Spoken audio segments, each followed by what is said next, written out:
Sin prositura, Pancho. Sin prositura. Nada de prositura en este espacio, por favor. Yo soy Héctor Nuno González, esto es De Todo y Sin Prosisturas, junto al escritor Francisco Aguiar. El tema de este espacio es la obra recientemente publicada del poeta sancarleño sobre la migración venezolana, una obra que recomiendo ampliamente con una profunda sensibilidad que caracteriza cada texto de Pancho, como le digo cariñosamente.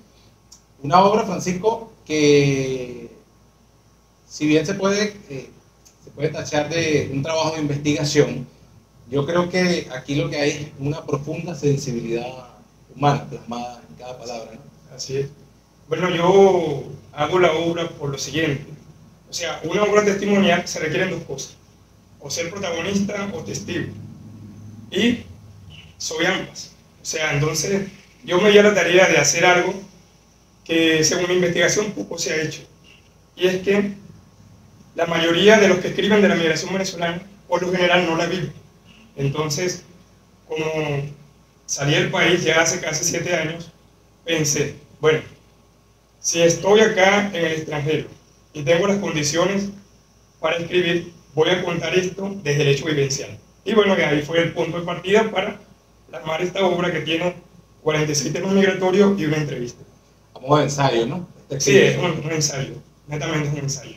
En ese proceso vivencial, donde además en este libro hay interesantes datos plasmados, ¿qué iba pasando por la mente de Francisco en la medida que iba escribiendo cada tópico? Aquí, por ejemplo, y esto es además de la entrevista, es una recomendación para la lectura de la obra, se tocan tópicos que tienen que ver con la llegada de los migrantes a determinados países de Latinoamérica, lo que cuesta para un migrante que llega sin nada en el bolsillo. En el caso de Francisco fueron 5.000 pesos para empezar una vida, como dice uno de los tópicos precisamente. Son detalles muy humanos plasmados en cada página de este libro.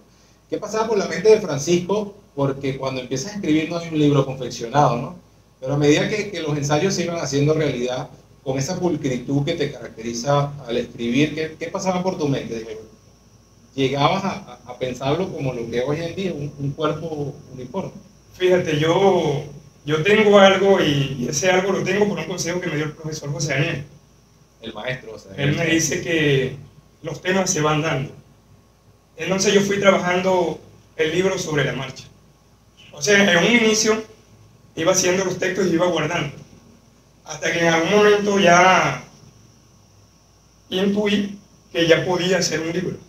Y bueno, le fui dando, fui editando, fui plasmando, fui construyendo y se dio esta obra que tiene 198 páginas. Nada más y nada menos. Cuando me hablas de intuición, ¿qué es la intuición para un artista? En este caso, para un escritor. Alguna vez escuché que la intuición podía ser un fantasma que te susurra al oído a las 12 de la medianoche. Bueno, yo lo llamo el inquilino interno. Es una voz que me atenaza, entonces hasta que yo no lo plasme en papel, no me deja en paz, me atormenta. Entonces, estos temas que yo trato en el libro, es un ánima allí. Me estaban atormentando, y yo iba plasmándolo, y entonces a medida que iba plasmando, y se iba terminando el tormento. O sea, escribir tiene una particularidad que, si se quiere, desde un punto de vista, digamos, trágico, puede ser como un tormento, pero después que pasa el tormento, sientes como una gran paz, un gran alivio. Y ocurre algo, bueno, a mí me ocurre es que cuando plasmo algo, pierdo la noción del tiempo, y esa sensación me gusta. Galeano contaba mucho una anécdota de que él tenía un perro llamado Bocus, y también perdía la noción del tiempo cuando estaba escribiendo. Pasaba toda la noche, lo sorprendía el amanecer y Bocus llegaba a las 7 de la mañana y le decía ya, vamos a caminar, sí. la vida no termina en tus escritos, que para un momento y nos vamos. ¿Te pasa? Son sensaciones parecidas. Me pasa eso, y me pasa que cuando llega la voz del inquilino interno, O sea, lo demás queda en segundo plano. Por ejemplo, si me hubiese llegado la idea de un cuento, de un ensayo, de un poema en este momento, sería una buena excusa para no venir a la entrevista. Claro, más que buena, más que Sería buena. una buena excusa, o sea, después tendría mucha pena contigo, pero, o sea, para mí lo primordial es plasmar lo que me dicta la voz interna o el inquilino interno. Este libro ya ha sido leído por varios migrantes que seguramente de una u otra manera se identifican. ¿Qué comentarios has recibido sobre la obra? Fíjate, te voy a comentar algo y es esto, ¿no? Generalmente los libros que he vendido, se los he vendido a personas de Colombia, porque ese libro fue editado en Colombia, se vende en Colombia, pero generalmente quienes lo compran son personas del pueblo llano. O sea, en un 70%, 80% lo han comprado personas que no son para nada intelectuales. Entonces, Ese es un logro de todo ajá, para el entonces escritor, ¿no? las personas que están, por ejemplo, en Cartagena, donde estoy radicado, tengo amigos que son pescadores, que son masajistas en la playa, que venden papa en la calle. Y entonces me da risa en muchos sentidos porque a veces, por ejemplo, un vendedor de papa tiene el libro donde tiene las papas en una cajita. Y entonces me lo muestra y me dice alguna ajá, fotografía, me dice que qué significa esto, o me dice que va en tal página. Y entonces eso para mí es algo que me satisface y yo me siento hondo. Esa es la verdad. Fíjate que a mí me llamó mucho la atención esa imagen. Los periodistas solemos también pensar en imágenes, ¿no? Cuando tú hablas de la vez que llegaste a esa pieza vacía y miras el billete de 5.000 pesos con el que iniciaste una nueva vida, a mí me marcó mucho esa imagen. ¿Cómo es, ya han pasado algunos años de ese momento, cómo es esa remembranza de ese billete que mirabas allí en medio de esa soledad? Bueno, fíjate, ahorita podría contarlo como un chiste, pero en su momento fue para mí un trauma. Porque yo vengo de una familia prestante, vengo de una familia de profesionales. Bueno, mi padre era un cantautor, o sea, tengo Excelente cantante. hijos abogados, tías abogados, Debió vengo compartir. médico. Tu papá y mi papá debieron haber compartido varias. Sí, yo me imagino que se parrandaron varias oportunidades. Varias parrandas. O sea, nosotros acá en Coger casi todos nos conocemos. Entonces te comento algo. Por ejemplo, este libro ya lo he presentado allá en Colombia en 4 universidades. Pero, o sea, me atenazó la nostalgia. Entonces yo dije, bueno, voy a mi tierra. Y entonces, acá se va a presentar con mi gente, con los vecinos, con los amigos, con los primos, con los tíos, con unos muchachos que se crearon conmigo. Entonces, tiene otro significado. Va a tener otro significado. Y precisamente el aspecto emocional tiene mucha cabida en el libro de Francisco. Aquel billete que mirabas en la soledad. Yo no quiero primero preguntar sobre la parte cruda. Quiero poner en primer lugar a todos esos aspectos donde la solidaridad humana privó. Por ejemplo, las personas que te recibieron allá, ¿no? Fíjate, yo llegué a Cartagena básicamente sin un plan. O sea, generalmente un migrante sale con un plan, dice, bueno, fulano me va a recibir, o voy a trabajar en tal lugar. Yo fui responsable en ese sentido. Y llegué al terminal, o sea, sin nada, o sea, 5.000 pesos al cambio es como $1.20. Y allá tuve la suerte de que en el terminal no había salido, yo llegué, ponte a las 12 de la noche. Eran las 9:30 de la mañana y yo no había salido de allí. Y allá me consigo un señor que me dice, quiere vender producto naturista. Así de la nada. Así era. Era la primera vez que te veía. Sí, entonces yo, con más resignación que ánimo, le dije, bueno, quiero. Y ahí comencé mi vida de migrante, en ese momento. Y hablando respecto de la generosidad que tú mencionas, en el libro yo tengo un tópico que lo titulo Ejemplos de generosidad. Porque si bien hay humanos terriblemente malos, los hay muy buenos. Sí, yo creo que Hay algún filósofo, no recuerdo ahorita el nombre, que dice que el hombre es el lobo del hombre. Pero hay otro filósofo que dice que eso es verdad, pero también puede ser cordero del hombre. O sea, todo está a la par. Está lo negativo y lo positivo, las dos caras de la moneda. A Facundo Cabral lo mencionas en este libro, lo citas en algunos de los tópicos. Facundo solía decir que, la diferencia entre los buenos y los malos es que los malos hacen demasiado ruido. Exacto. Hacen demasiado ruido y los buenos suelen ser muy silenciosos. Te conseguiste personas solidarias en ese viaje. Pero quiero pasar a las preguntas crudas, ¿no? Y se habla mucho de algo que está explicado aquí. Una cosa es buscar la palabra xenofobia en un diccionario. Ahora es muy fácil en los buscadores de Google. Tienes varios conceptos a la mano, al alcance de un clic. Y otra cosa es vivirla. ¿Cómo aborda el tópico de la xenofobia Francisco? ¿Cómo hizo para no ser atenazado, como dices tú también en el libro, por la nostalgia, si pasaron tantas cosas que aquí están reflejadas, incluso la muerte de un amigo? Bueno, con respecto a la palabra xenofobia, quiero decir lo siguiente, o sea, yo me crié básicamente en la escuela de teatro. O sea, mi literatura básicamente fue la literatura griega. Yo me leí los clásicos de la literatura griega, estaba siempre en eso, ¿no? En esa búsqueda. Entonces los griegos antiguos decían que la palabra no es la cosa. Por ejemplo, el caballo no sabe que tú lo llamas caballo. Por ejemplo. La mesa no sabe que le llamas mesa. O sea, es algo animado, pero así pues. O sea, la palabra no es la cosa. Entonces, si tú dices xenofobia, es algo como abstracto, hasta carente de valor, salvo si la has sentido. Sabes a ciencia cierta esa palabra si lo has sentido. Es imposible de llevar una escena en el teatro, por ejemplo, en su máxima expresión, la xenofobia. O sea, podría dar un atisbo, pero generalmente, o sea, el ser humano aprende por carne propia. Por ejemplo, yo puedo entender que en algún lugar que hay un terremoto, la están pasando mal. Pero no es lo mismo que yo esté allí viviendo el terremoto. O sea, claro, la palabra terremoto, para mí, significa una cosa que no la he vivido, y la palabra terremoto significa algo totalmente distinto a aquel que lo está viviendo.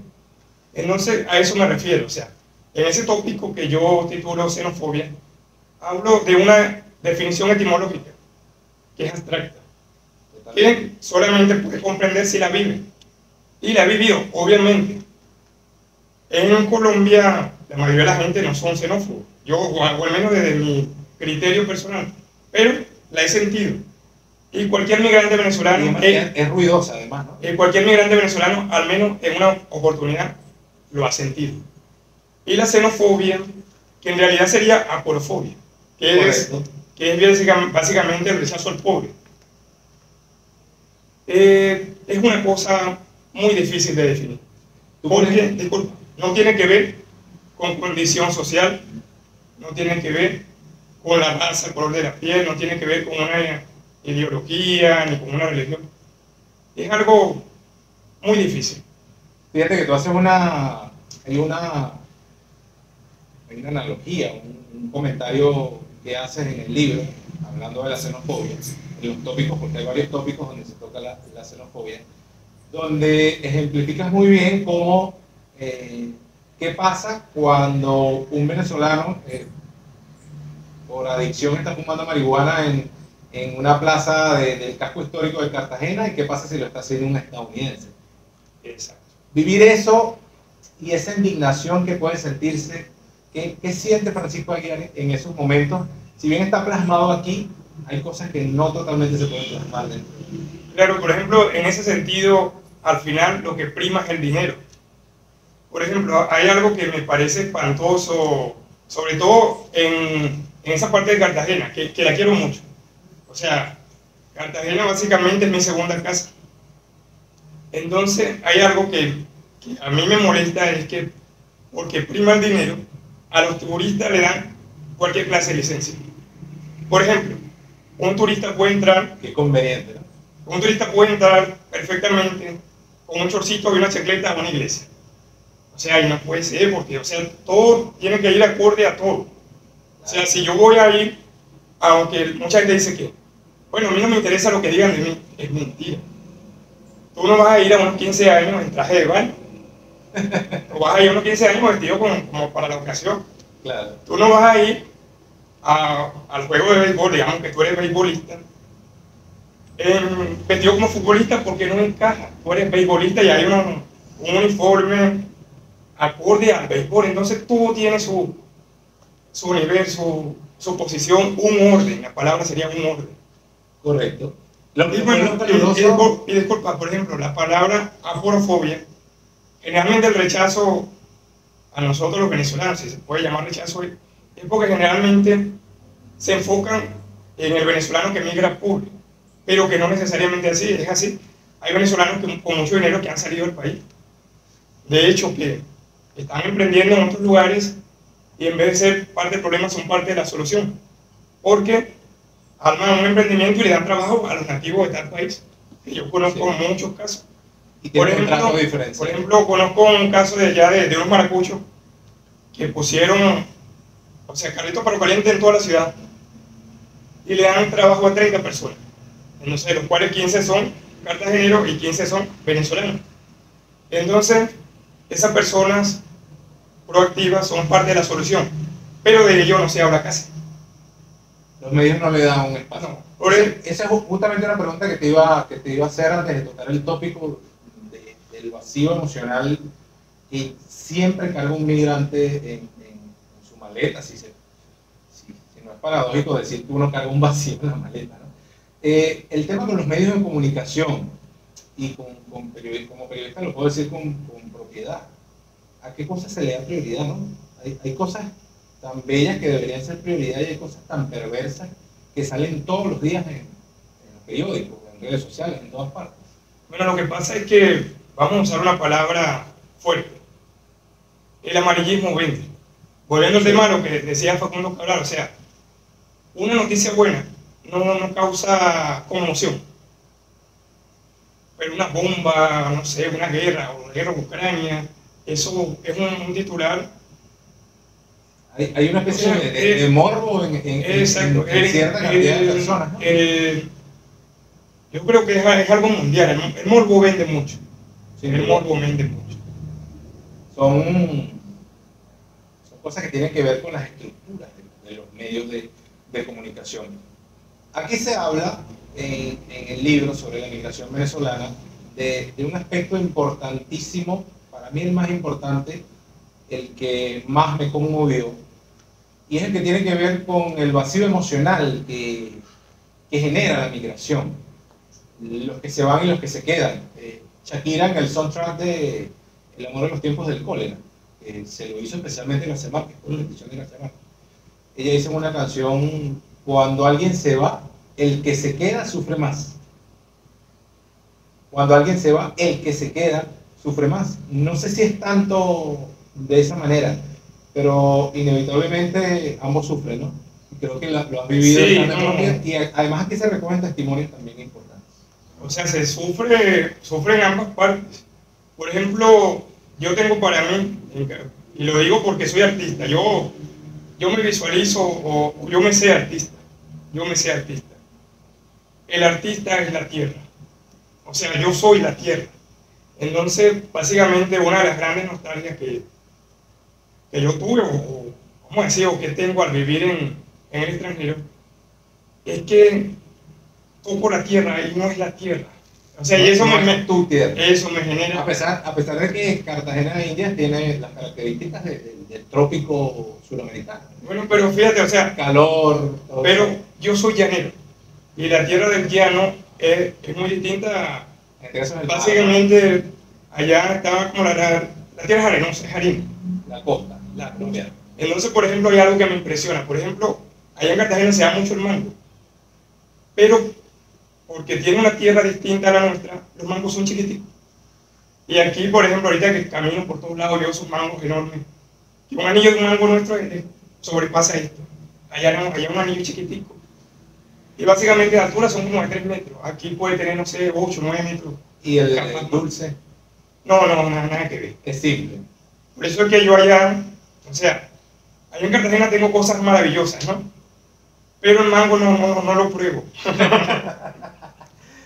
No lo pruebo. Claro, tienes el patrón de comparación con el mango sancarleño. Esos testimonios que aquí estaban, Francisco, te fue fácil conseguirlos, porque es complicado hablar de la nostalgia, ¿no? De la nostalgia de la tierra. La nostalgia de la tierra es uno de los tópicos que así se titula. Fíjate, no, fueron muy fáciles de verdad, porque todo ser humano tiene la necesidad de expresarse. Si uno no se expresa, revienta. Si uno no se expresa, revienta. Entonces, algo que quiero decir es que todos los temas que están acá son de literatura de no ficción. Acá yo no me invento nada. Y la mayoría de los nombres que recojo acá son personas que me dieron el aval y, o sea, me dicen, bueno, vas a aparecer aquí, bueno, sí, tienes el permiso. Y en el prefacio digo que los nombres son fácilmente constatables. Por ejemplo, que yo nombre a Héctor González y cualquiera te aborda y dice, bueno, tú le diste el permiso a Francisco para que tu nombre apareciera acá. Bueno, tú dirás, bueno, sí, yo le di el aval, él me hizo una entrevista y bueno, mi historia aparece acá. Verificable. Es una historia totalmente verificable. La nostalgia de la tierra, la nostalgia por los familiares. En tu sensibilidad de artista, ese roto, ¿cómo se ve cuando hablas con esa persona? Si se puede dibujar, o si se puede, tú que tienes formación de teatro, si se puede llevar a las tablas, ¿cómo hacer si es tan difícil? Cónchale, ahí me ponchaste en esa pregunta, ¿no? Hablando del teatro. Pero te quiero comentar algo con respecto a un texto que titulé La nostalgia de la tierra. Yo estaba ya en una plaza de Cartagena y miro a una muchacha que estaba llorando. Y yo, venciendo mi timidez habitual, porque yo generalmente soy una persona introvertida, la verdad, me dirijo a ella y le pregunto que por qué llora. Claro, le hago eso después de unos segundos de incómodo mutismo, ¿no? Y ella no me dice que por algún problema físico, ella no me dice por problemas de dinero o por alguna enfermedad. Ella me mira y me dice, tengo la nostalgia de la tierra. Entonces, bueno, ahí hablé con ella, pero ella me regaló el título. De entrada. Entonces yo, cuando ya iba camino a la casa que arrendé allá en Cartagena, iba pensando en ese cuadro o en esa imagen que vi en esa muchacha, porque, o sea, el escritor busca la vida o trata de plasmar la vida según las imágenes. O sea, esa imagen la tenía en la mente, y cuando llegué a la casa, la plasmé de un tirón. Había que vaciarlo. Sí, básicamente yo creo que no le quité nada, o sea, fue de un tirón, y esos son los textos que para mí son los que tienen mayor alcance. Y o sea, hablando de un punto de vista histórico, son los que quedan en el tiempo. Sin duda. ¿Qué debe saber un migrante, Francisco? Que además de saber que no se va a conseguir con una vida fácil, salir de la tierra donde están las raíces, donde te enterraron el ombligo, lo que sea. A los llaneros nos entierran el ombligo en los lugares. ¿Qué debe saber? ¿Qué conocimiento le regala Francisco a través de este libro a una persona que de repente ahora mismo nos está viendo a través de nuestro canal y dice, yo lo tengo en mente? Bueno, lo que le puedo decir es que experimente. Porque, o sea, no puedo dar una fórmula general, porque cada historia es única e irrepetible. Si bien hay migrantes que les ha ido mal o les va mal, hay migrantes que les ha ido súper bien, les ha ido maravilloso. Entonces, bueno, que experimenten. Si no les cuadra, si no les gusta, si no se amoldan, que se regresen. Que no les va a quitar nada, o sea, van a ser bienvenidos, bien recibidos, su familia los va a querer igual. Que no lo vean como un fracaso, o sea, porque la vida es eso, o sea, la vida es experimentar. Por ejemplo, hay un gran adagio es que hay que experimentar. Y según tu experiencia, tú ves si te sirve o si no te sirve. En este libro me gusta mucho cuando habla sobre el tema del arriendo y la angustia que representa para un migrante la cercanía de la fecha del arriendo. Comparte un poco esa angustia, Francisco. Sí, bueno, y lo digo desde este sentido, o sea, en ese momento que escribo ese texto, mi situación económica era pésima y era un verdadero quebradero de cabeza pagar riendo. Entonces, eso representaba en ese momento eso, porque yo nunca había vivido arrendado, siempre había vivido en casa propia o en casa familiares, pero jamás eso, porque no hay opción, o sea, tú te retardas en un pago y te echan. Suena duro, suena feo, pero es parte de la realidad. Sin contemplación. O sea, y sé que es duro, pero entiendo que es lo legal y lo lógico y que está bien, porque tú no puedes usurpar un espacio que no es tuyo, que no te pertenece, de gratis. Entonces eso es duro, pero tengo para mí que si te piden, ya sea la casa, la pieza, el apartamento donde estás habitado o donde estás habitando por no pagar, tienes que desalojarte. Claro. Sin poner problemas, sin quejarte, porque es parte de la ley es así. Tú llegaste hasta Colombia, pero en los testimonios, intercambios con migrantes que van de paso, con familiares, ¿qué país opinas es más duro para el migrante venezolano, de los latinoamericanos? Bueno, fíjate, en Panamá se dieron unas olas xenofóbicas tremendas. En Ecuador en el 2019. Lo mencionas ahí. Sí, básicamente, o sea, según mi perspectiva, según comentarios que me han dicho familiares, amigos que tengo en esos países que te acabo de mencionar, ahí es duro, es duro. Y siento, o sea, desde la parte de Colombia, que es donde estoy radicado, si bien existe la xenofobia, siento que es menor, quizás por la cercanía, quizás porque, aquí lo nombro sumeramente, también hay muchos colombianos que retornaron. Entonces ellos saben ya qué es esto de dejar su tierra y todo eso. Claro, ¿a qué sabe la indignación de saber que Venezuela siempre ha sido a lo largo de su historia un país que recibe con mucho cariño a cualquier persona que llegue buscando refugio, buscando espacio? ¿Cómo se siente esa indignación de saber o de vivir, en este caso como es tu caso, allá afuera, que no sea de la misma manera? Fíjate, lo que pasa es que yo podría decir que el venezolano es chévere y quizás las otras naciones no son chéveres. Por ejemplo, en un pasado reciente a Venezuela llegaron los árabes, asiáticos, dominicanos, colombianos, chilenos, y generalmente esas personas se les recibió bien y prosperaron acá. Sí. Se volvieron, por así decirlo, los dueños del capital. Lo más próspero. Fíjate, para poner un ejemplo, en Venezuela hay una tradición que es el pan de jamón, y el pan de jamón no es venezolano, lo trajeron los portugueses. ¿Sí?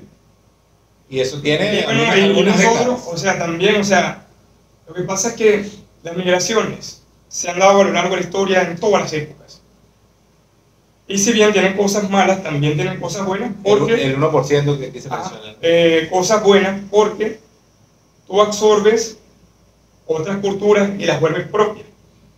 El mundo ha evolucionado a partir de eso. Por ejemplo, la yaca, que es venezolana, tiene ingredientes del Asia, del África, de la América. Y bueno, se compagina todo y bueno, sale la yaca, que es venezolana, pero es internacional. Las palabras nuestras, ¿no? Tiene... El intercambio cultural que hace que evolucione la lengua. Francisco, en tu obra, ¿qué hay en planes? Por allí voy a soltar un spoiler, como se dice en el cine. Ajá. Algunos niños que son de Mango aquí en San Carlos, ¿no? En la vida artística de Francisco Aguiar, que viene, ya esto se puede considerar una obra consolidada que está teniendo cada vez más lectores, pero que sigue. Un artista nunca para, ¿no? Bueno, ahora tu compromiso mayor. Antes de responder eso, voy a comentarte lo siguiente. Yo pertenezco en la actualidad a la Nueva Academia de Venezuela, una agrupación que creó el doctor Miguel Romero para que artistas, escritores, poetas, historiadores promuevan lo bueno, no solo en Venezuela, sino en todo el mundo. Porque en la Nueva Academia de Venezuela están personas de talento de acá y que están regados en los 5 continentes. Y eso es bueno, para que se realce lo positivo de nuestro país, no lo malo, que básicamente lo que se realza por las redes y por los medios. Claro, son ventanas, ¿no?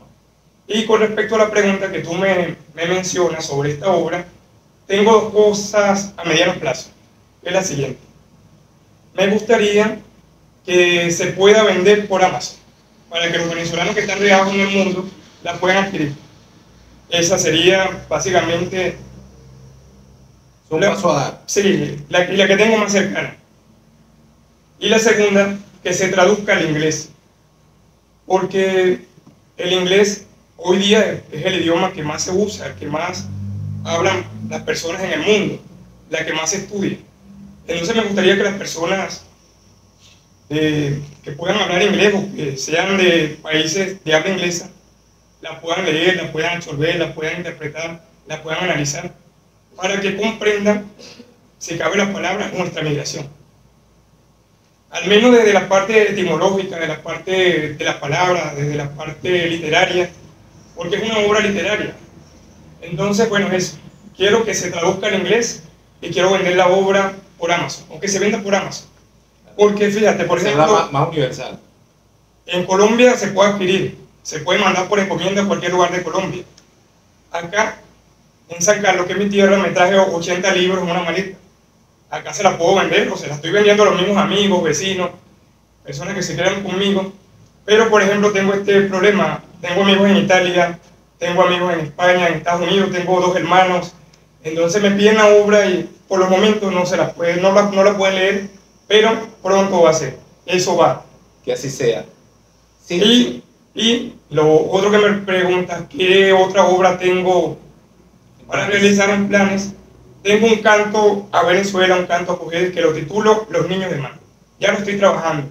Va bien adelantada, ya tengo las ilustraciones. Y bueno, nada, espero dentro de un año, año y medio ya esté. De las cosas que has escrito, hay algunas que son mis favoritas. Por ejemplo, un microcuento que tú tienes se llama Mi Prima. No es un microcuento, es un cuento corto que a mí me encanta. Pero Los Niños de Mango es un poema bellísimo. Yo creo que de las cosas universales que ya escribiste, Francisco, yo creo que Los Niños de Mango, no me refiero a la estructura como libro, me refiero a ese poema en particular, va a ser uno de los más universales en la obra de Francisco Aguiar. Sin prositura alguna, dale un mensaje esperanzador a los migrantes que van a ver esta entrevista, van a querer leer tu libro y que siempre necesitan tomar, así sea un hilito, ya estoy haciendo con el puño así, pero así sea un hilito pequeño de esperanza. Fíjense, les puedo recomendar es que no se desesperen. El tiempo es sabio y el tiempo pone todo en su justa medida. El tiempo da dulces salidas a muchas amargas dificultades. Eso lo decía Cervantes. Y es verdad, el tiempo todo lo pone en su justa medida. Y lo que debe ser será. Y lo que debe ser será. Entonces nada, a los migrantes les pido que trabajen con fe, que no desistan, que no olviden su tierra, porque también ocurre este fenómeno. Hay muchos que se divorcian de la tierra y no. La tierra siempre, la tierra es sagrada, la tierra es la madre. Y siempre te va a esperar con los brazos abiertos. Sin prositura habló Francisco Aguiar. Yo creo que no tuve nada prosista, ¿no? Precisamente este espacio para andar sin prositura, porque los periodistas son medio prosistos, los escritores también, eso no se cura de un día para otro, pero estos espacios son precisamente para compartir. Sobre la migración venezolana. Me faltó decir algo importante. Claro, díganlo. Que la obra está a la venta, cuesta $10. Interesado, bueno, se pueden comunicar directamente conmigo en todas mis redes, con el periodista Héctor González. Bueno, nada, que compren la obra y que la lean, y que la recomienden. Porque, o sea, he escuchado esto de muchos escritores que dicen que escriben para sí mismos. O sea, no se me parece algo idiota porque, o sea, el artista básicamente es para las personas, para compartir algo tuyo con tus semejantes. Claro. Hay un poeta amigo que dice, escribo para que la gente recuerde. Sí, y bueno, yo digo también que para que me quieran. Y yo tengo esto como un ABC, tengo esto, o sea, una ley de la comunicación, por lo menos lo tengo yo. Yo escribo para que me entiendan, porque si A dice algo y B no entiende, por lo general el culpable es A. Entonces, muchos escritores escriben con impostura, palabras rebuscadas, ¿no? Yo trato de que salgan natural, ya como una conversación. Si bien no puedo decir que sea literatura oral, porque es escrito, trato de que tenga la flexibilidad de la oralidad, Claro. para no amargarle la vida a nadie. Para hacerlo más cercano. Bueno, decía el amigo Facundo Cabral, que tuve la dicha de conocer. Lo conocí por mi padre, porque mi padre pertenecía a SACBEN, y en una oportunidad yo iba a los eventos de SACBEN. Entonces, yo para llamar la atención dije, en este continente solo hay dos maravillas, el Machu Picchu y yo soy una maravilla viviente. Y estaba Facundo en el quicio de la puerta y dice, che, qué lindo, ni a mí se me hubiese ocurrido. Y bueno, me gustó, bueno, de ahí lo conocí en persona, ya lo conocía por audio, por videos. Y bueno, nos hicimos amigos. Y bueno, básicamente los consejos que él da es de vida, que la vida siempre da revancha. Cuando tú te caes hoy, te paras. Te caes mañana, te paras. Siempre va a dar revancha. Claro. Sobre la migración venezolana de Francisco Aguiar, gracias Pancho. No, bueno, gracias a ti. De la ola Prospectura. Gracias por el cariño, por la recepción, por entrevistar a mi amiga.